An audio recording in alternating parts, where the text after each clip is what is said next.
All right, here is the next one.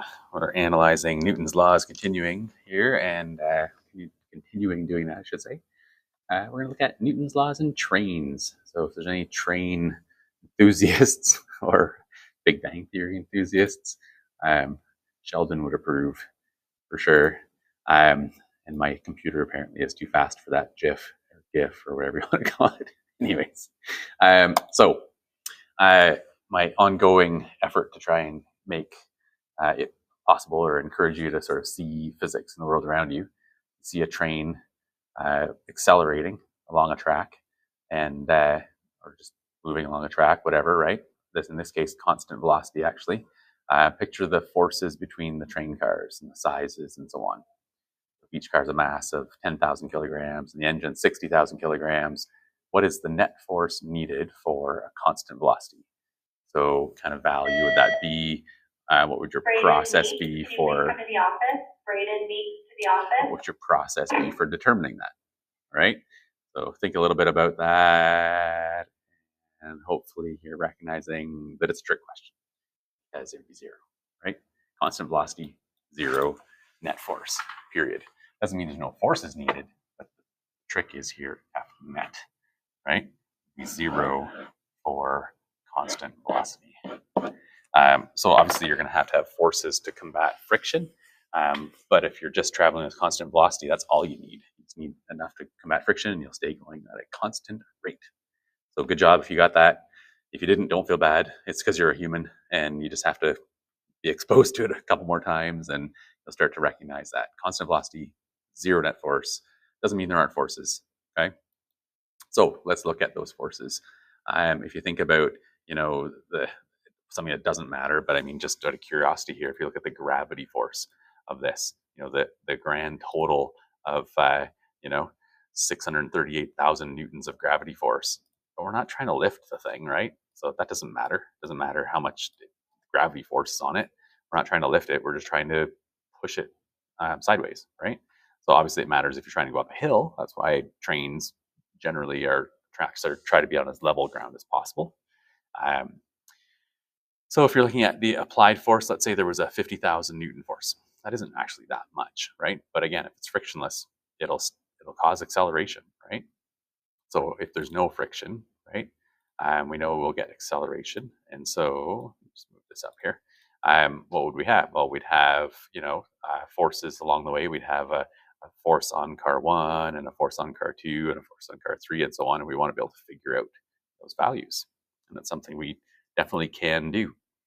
So let's look at the fact here. We're saying any applied force causes acceleration if it's frictionless, of course, right?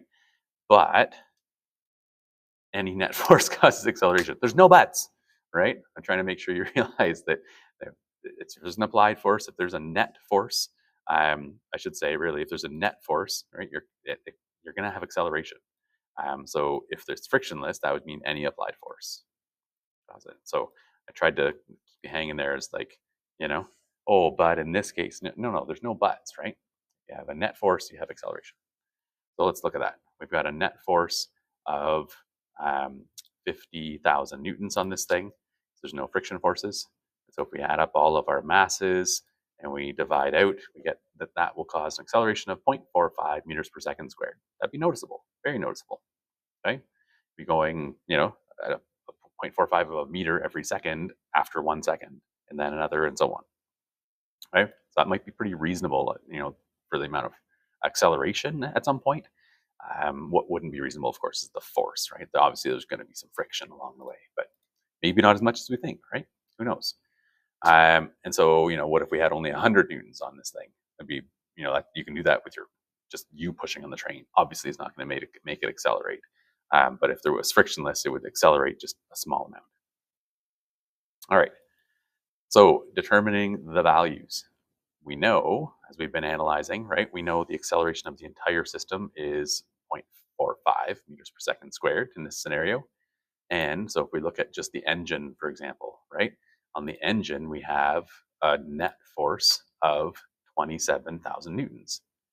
Well, that's pretty easy to figure out then, because if you have this applied force forward of 60,000, there's obviously a force backwards, which would be car 1 on the engine, right? It's going to balance out to be a net of 27,000. So it's going to look like this. We're going to say net force equals all the forces added up on it. We have the applied force on the engine. We have the force of car 1 back on it. And it results in 27,000 force. And so we just subtract 50,000 from both sides, and we end up with this net force, force of car 1 on the engine, I should say, of this 23,000 newtons backwards, right? I.e. backwards. I don't know what that was. I guess I just had an arrow there to point to the value of it. 23,000 backwards. If you're thinking about the force backwards on the engine of 23,000, obviously you can think about the reaction force of the engine on the car, right? And so that should have been negative of negative here. I just didn't get it in there correctly. So negative of a negative, of course, we're finding the equal and opposite force. So let's do it this way. Let's go equal. Actually, reaction force means we do the negative of that one. And so obviously we're looking at 23,000 Newton force forward on the second car, which is obviously attached to the rest of them. Yeah, that's what's happening along the way here. So we can keep going, right? We can say, okay, we've got that this one has, if that's a 23,000 Newton force forward on car 1, then we know its acceleration as well is 0.45, right? And so it must have a net force on it. We're just analyzing that 10,000 kilograms. And so it must have a net force of 4,500. Well, same deal. The net force on this one equals all the forces added up. So it's going to be the force of the engine on car 1 and the force of car 2 on car 1. We know these things. We know this one's the 23,000. We know this one's the 4,500. We can solve, right? So we just solve out. We subtract 2,300 from both sides. I just didn't show it there, but I can get out of the way. Take away the 2,300, 23,000, I should say. And we end up with a force backwards on car 1 from car 2 of 18,500. And same deal, right? Plus, we would know, and so, right? So third law, reaction force would be force of car 1 on car 2. Let's me do this here. Would be the negative of that one, right? So negative of that negative 18,500. So we have 18,500. So that's the force that's actually pulling car 2 ahead, right, along the way. So just like before. So now we could write in 1,800 forwards and backwards here and so on. And we can keep going car to car to car all the way to the end, right? So we could keep analyzing all the way along. Or we could actually skip to the end just because we can, right? Just show it. We know that one's also accelerating at that's the 0.45, and we know there's only one force on it. So we can actually calculate that one, right? car 4 on car 5, that force, that must be that net force on it. And so we know it must be 4,500, right? So that means that we have this car 4 on car 5 must be that 4,500, and you could work Newton's third law. You know, the car force of car 5 on car 4 would be 4,500 backwards, and you could work that way and so on. Okay, so in the end, we're visualizing this where we have 50,000 newtons, drops down to only 23,000, and that drops down to 18,500, and then and so on and so on, all the way down to 4,500. So hopefully now if you see a train going by, you might picture the forces that are in each of these couplers along the way. If it's accelerating especially, and if it was frictionless, we could picture what these are. At constant velocity, well then obviously there's going to be different forces as well because of all the different friction built up, but we're trying to look at a simplified case to start out with. All right, so that's it for this one. Your task is to finish the job.